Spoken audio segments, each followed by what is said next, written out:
Oke guys, welcome back to Crypto Indonesia bersama gue Toshi, di mana kita akan membahas sesuatu yang berhubungan dengan cryptocurrency dan blockchain.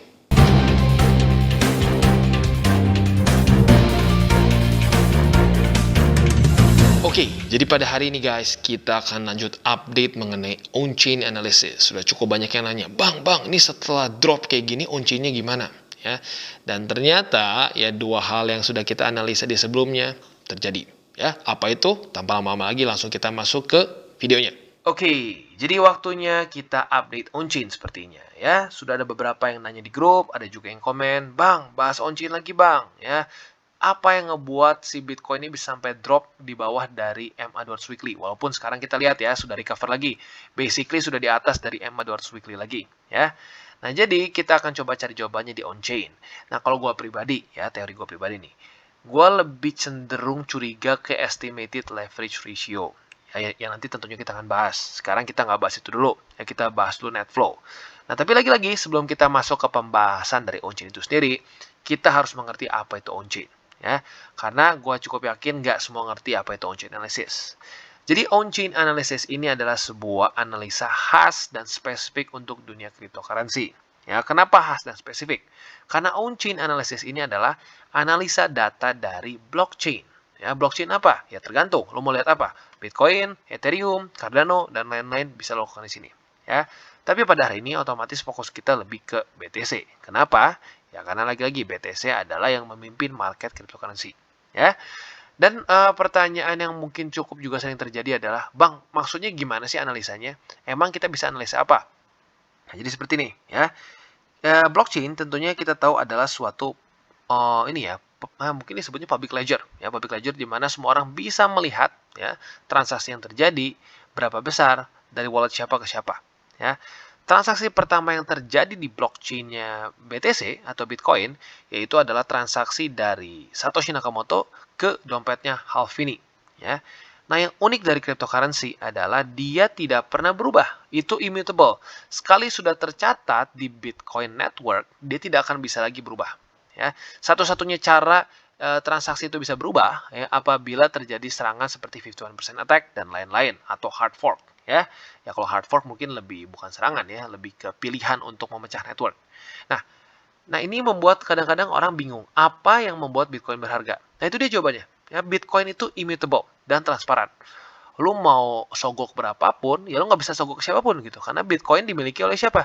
Dimiliki oleh semua orang yang ya hold Bitcoin dan mining Bitcoin. Ya, jadi ini adalah satu sistem yang menarik sekali menurut gua.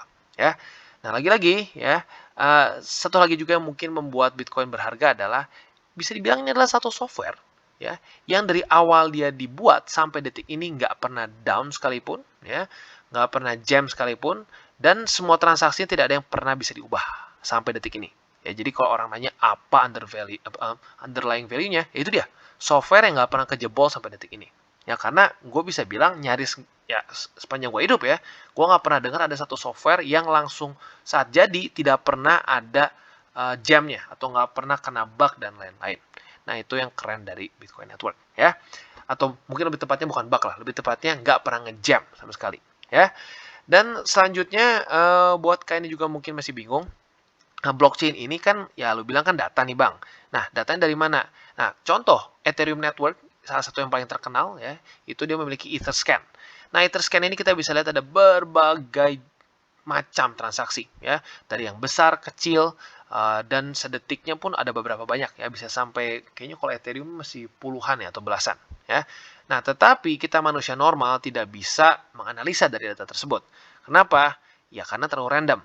Nah, jadi tugas dari CryptoQuant dan berbagai macam UI lain adalah untuk memvisualisasikan apa yang terjadi secara on-chain ya. Nah, data pertama yang paling suka gue pakai adalah net flow. Nah, ini menjadi masih sering ada yang nanya, Bang, kenapa net flow? Kenapa nggak bahas outflow atau inflow? Jawabannya simpel, lo lihat rumusnya ya. Net flow itu adalah inflow dikurangi outflow. Dengan kita langsung bahas net flow, kita nggak perlu capek-capek nyari selisihnya berapa. Ya, jadi baca simpelnya apa? Baca simpelnya saat candle di sini warna hijau, ini banyak yang mengirim BTC dari mana? Dari hot wallet atau cold wallet ke exchanger. Artinya apa? Ini bisa menjadi possible selling pressure. Ya, jadi lucu. Kebalik kalau di on-chain. Ya. Warna hijau justru mengindikasikan kemungkinan possible selling. Sementara warna merah justru mengindikasikan kemungkinan akumulasi karena dia keluar dari exchanger ke hot wallet maupun ke cold wallet, ya. Dan kalau kita bisa di sini ya, lagi-lagi untuk spot exchange high value menunjukkan selling pressure yang bertambah, ya. Data pertama kita akan ambil untuk net flow-nya exchange. Nah, untuk exchange kita bisa lihat ternyata pada tanggal 11 sampai 13 Juni saat harga Bitcoin drop dengan cukup parah, para retailers dan bandar malah banyak yang akumulasi di sini. Ya, 3 hari ini akumulasi. Tetapi uniknya pada tanggal 14 sepertinya cukup banyak yang menyerah, ya, banyak yang melakukan inflow alias mereka mengirim BTC mereka kembali ke exchanger. Nah, lagi-lagi kalau kita lihat secara overall, retailers dan bandar cenderung lebih banyak akumulasi, ya. Nah, ini menandakan bahwa masih banyak yang cukup yakin dengan harga MA200 weekly. Ya, lagi-lagi, MA200 weekly bukanlah satu rahasia yang wah, cuma Bang Toshi yang tahu. No, ya. Kalau lu ngerti TA, lu bisa baca dengan sangat jelas bahwa MA200 weekly memanglah suatu support yang luar biasa kuat dari siklus ke siklus, ya. Maka dari itu sebenarnya nggak terlalu mengejutkan kalau orang akumulasi di daerah sini dan di sini, ya. Untuk akumulasi daerah 29 sampai 30.000 itu adalah summer low, ya. Dan untuk MA200 tentunya itu adalah historical moving average yang terbukti berkali-kali menjadi tempatnya reset cycle untuk BTC, ya. Nah, tapi jujur ini gue rada bingungnya kenapa pada tanggal 14 Juni ini malah banyak inflow. Ya, berarti mungkin ada orang-orang yang udah nyerah lah gitu kesannya, ya. Karena lagi-lagi nggak semua orang itu diamond hands. Cukup banyak orang yang paper hands yang ujung-ujungnya udah sangkut dikit langsung ya dia cut semua, ya. Dan selanjutnya kita akan langsung masuk ke bagian miner, ya. Jadi ini adalah data exchange, kalau yang selanjutnya adalah ke miner. Perbedaannya apa? Secara rumus sama persis, ya, cara ngitungnya. Dan cara pemakaian juga sama, ya. Hijau menunjukkan lebih banyak inflow, alias lebih banyak orang-orang yang memasukkan BTC ke exchanger, dengan itu menyebabkan possible selling, ya. Tetapi perbedaannya, kalau untuk yang net flow exchange ini untuk bandar dan retailers. Kalau di sini sesuai dengan namanya ini adalah data para miners, ya. Lagi-lagi datanya kita bisa oprek sesuai yang kita inginkan. Kita misalkan pengen spesifik ngelihat pool tertentu, misalkan Binance Pool, Bitfury, atau tertentu bisa lakukan. Tapi lagi-lagi, menurut gue lebih enak kita lihat semuanya secara keseluruhan, ya. Dan yang unik dari sini adalah ternyata, ya, 3 hari ini ke belakang, malah bisa dibilang 4 hari ke belakang, para miners lebih banyak akumulasi. Nah, jadi ada sedikit perbedaan nih, ya, atau bisa dibilang ada kesamaan tapi berbeda di hari terakhir, ya. Di hari terakhir ini pada tanggal 14 Juni, para miners tetap akumulasi. Sementara para bandars dan retailers banyak yang sudah nyerah, ya.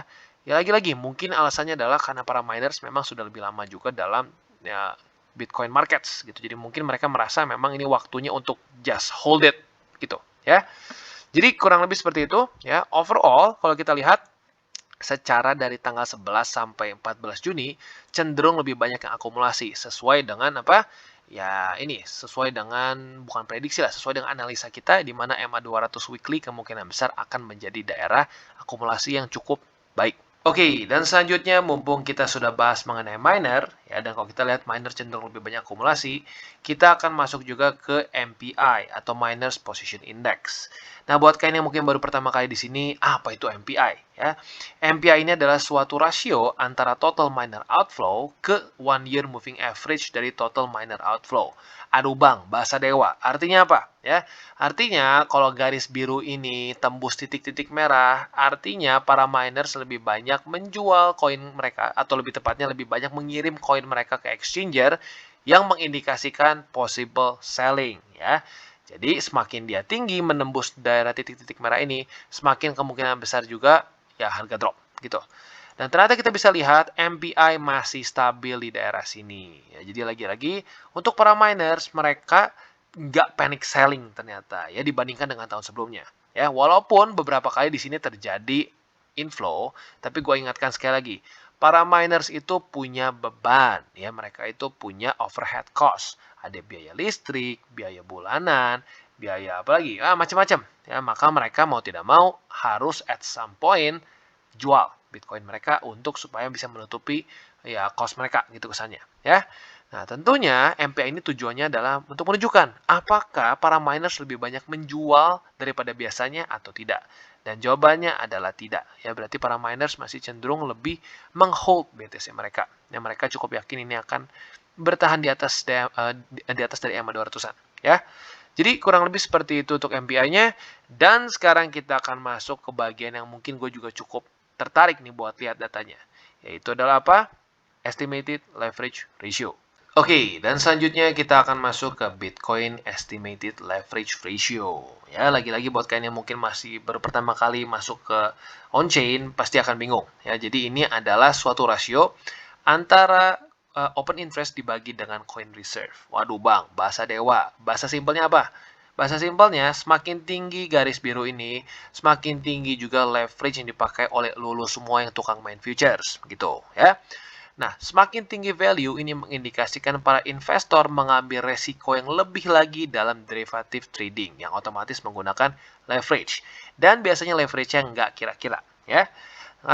Dan kalau kita lihat, ya terakhir kali kita bahas di on-chain sebelumnya, gue curiga akan terjadi long squeeze lagi. Nah, sekarang kita konfirmasi apakah benar-benar terjadi atau tidak. Tapi kayaknya sebelum kita masuk ke situ, baik lagi ya.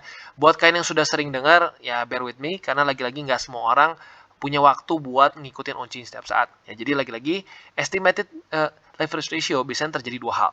Antara short squeeze atau long squeeze. Nah, kalau short squeeze bentuknya adalah seperti di sini. Sebentar, gimana ya?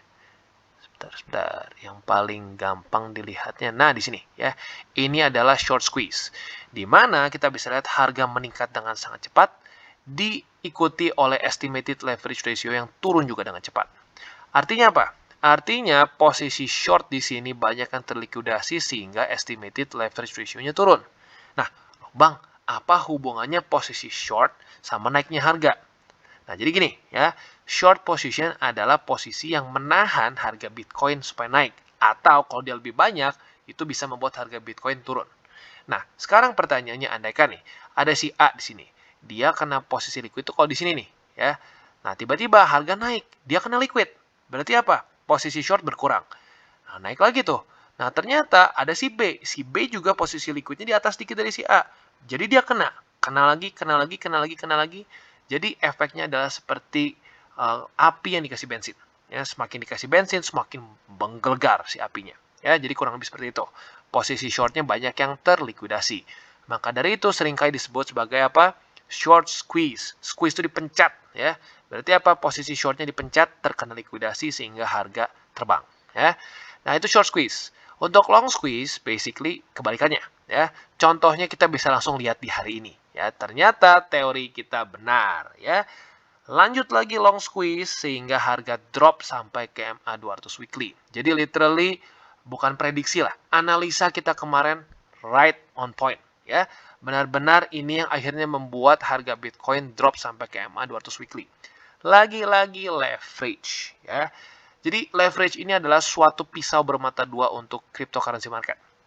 Di waktu bersamaan saat naik, wow, asik banget ya. Tetapi di waktu bersamaan kalau turun, dia bikin mual. Ya, jadi lagi-lagi gunakan leverage dengan bijak. Ya, jadikanlah leverage temanmu, jangan sampai dia pelan-pelan ngegorok lu dari belakang. Ya, jadi untuk sekarang tentunya menurut gue ini kemungkinan akan cenderung sideways nih. Si estimated leverage ratio akan cenderung sideways. Mungkin mirip-mirip seperti di sini ya. Ini sama-sama daerah MA 200 weekly. Nah, jadi di daerah sini kita bisa lihat estimated leverage ratio-nya cenderung nggak terlalu ekstrim naik. Ya, cenderung stuck di sini. Ya. Karena kenapa? Ini adalah daerah akumulasi yang luar biasa seperti yang gue bilang. Ya, yaitu MA 200 weekly. Di sini kenapa gue bisa tahu? Ya karena gue lihat chart. Ya, di sini Maret 2020. Kita tahu Maret 2020 adalah COVID crash. COVID crash itu kena MA 200 weekly. Ya, jadi ya makanya gue tahu. Ya. Nah, satu lagi ya. Ini biasanya gue ngomong di depan, tapi gue lupa ya. Jadi gini, jangan sampai kalian berpikir on-chain analysis ini adalah pengganti technical analysis. Ya, banyak yang berpikir bahwa on-chain ini adalah data dewa. Ya, kita tahu cara pergerakan bandar. Benar, kita tahu pergerakan bandar. Tapi lucunya justru on-chain ini membuktikan kebalikannya. Orang banyak yang berpikir bahwa bandar itu ultimate God gitu, yang tahu semua jawaban dari markets. Justru di on-chain ditunjukkan bahwa para bandar pun seringkali salah. gitu. Jadi lagi-lagi ya, on-chain analysis ini adalah bukan pengganti TA, tapi justru membantu supaya TA kita bisa lebih akurat lagi. Ya, jadi kurang lebih seperti itu, tinggal kita lihat ya, apakah benar akan sama seperti di Maret 2020, ya di mana akan estimated leverage ratio-nya cenderung sideways, dan pelan-pelan akan naik lagi, atau tidak. Ya, jadi kurang lebih seperti itu, dan sekarang kita akan tutup dengan MVRV ratio. Oke, dan yang terakhir kita akan tutup dengan MVRV ratio. Ya, dan MVRV ratio kita bisa lihat apa yang terjadi. Yes, kena di bawah 1. Dan kena di bawah 1 ini mana? Setelah kena MA200 weekly. Jadi, apa ya, bukan prediksi lah. Gue nggak suka lah ngomong prediksi. Kalau prediksi itu jadi kayak dukun gitu rasanya ya. Analisa ya. Sesuai dengan analisa kita kemarin ya. Menurut gue, MVRV akan mulai masuk ke undervalued apabila BTC sudah kena MA200 weekly. Dan guess what? MA200 weekly sudah kena ya. Jadi ya baik lagi ya. Apa namanya? Akhirnya sesuai ya. Dan buat kalian yang mungkin masih bingung, aduh apa ini MVRV ya. Jadi MVRV ini adalah lagi-lagi sebuah rasio ya. Memang kalau on-chain tuh banyaknya rasio ya. Rasio antara coins market cap ke realized cap. Aduh bang, apa sih itu market cap, realized cap? Bahasa simpelnya apa? Bahasa simpelnya adalah ini bisa menunjukkan harga sedang overvalued atau tidak. Historically, apabila value-nya nembus dari 3,7, ini mengindikasikan price top atau ya cycle top, bisa juga local top. Ya. Di bawah 1 ini mengindikasikan price bottom. Ya. Kalau kita lihat sebelumnya, ya seperti yang kita sudah bahas di on-chain sebelumnya, di sini MVRV berhasil memprediksikan ini sebagai bottom. Ya, di mana pada tanggal ya belasan Maret dia di bawah dari 1 ya. Dan lagi-lagi apa? Ini sangat-sangat berkorespons dengan MA200 weekly ya. Di mana di sini dia retest MA200 weekly di Maret 2020-an ya. Dan di sini akhirnya bottom lanjut ke bull market selanjutnya. Ya, jadi lagi-lagi ini menurut gua adalah satu daerah akumulasi yang luar biasa untuk Bitcoin ya. Gua tahu lu lihat di artikel di mana-mana, mungkin keluarga lu, mungkin temen lu ngejekin lu, wah lu kripto apa makan lu. Ya, jangan lupa 2020 kayak gini, sekarang naik gitu. Jadi, ya baik lagi guys, ya kalau gua pribadi jangan dengerin orang-orang yang nggak ngerti cryptocurrency, jangan dengerin orang yang nggak ngerti indeks, nggak ngerti ini, nggak ngerti itu. Lu harus ambil saran-saran, ambil logika-logika dari orang-orang yang mengerti markets. Gitu ya, dan gue bukan mengaku ngerti markets, gue bisa baca lah minimal seperti ini ya, dan gue harap dengan lo lihat video gue lo bisa ikutan baca ya.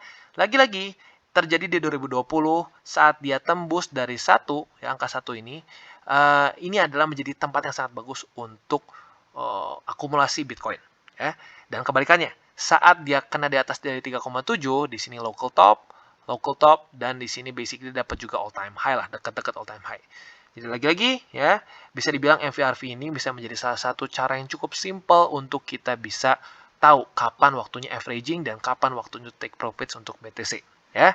Jadi kurang lebih seperti itu ya, sudah berapa bulan kita bahas on-chain, akhirnya masuk juga ke daerah untuk kita akumulasi.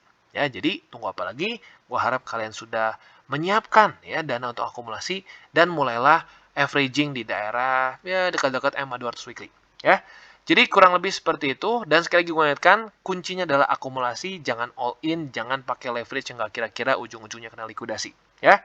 Jadi kurang lebih seperti itu untuk on-chain pada hari ini. Oke, jadi kesimpulannya yang kita bisa tangkap dari keseluruhannya ya, retailers, bandar, dan miners, walaupun ya para retailers dan bandar sedikit berbeda di tanggal 14 Juni ini, overall cenderung akumulasi. Ya, akumulasi di mana? Lagi-lagi mana? MA200 weekly. Ya, jadi seperti yang gue bilang, MA200 weekly ini adalah satu daerah yang sangat oke secara historically untuk kita akumulasi Bitcoin.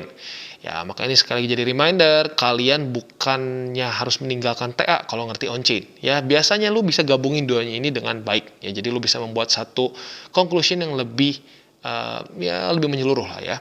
Jadi kurang lebih seperti itu, dan sesuai juga dengan analisa kemarin kita di on-chain sebelumnya, lagi-lagi estimated leverage ratio drop dan terjadi long squeeze. Ya, seperti yang kita bilang, ya, leverage adalah pisau bermata dua untuk dunia cryptocurrency.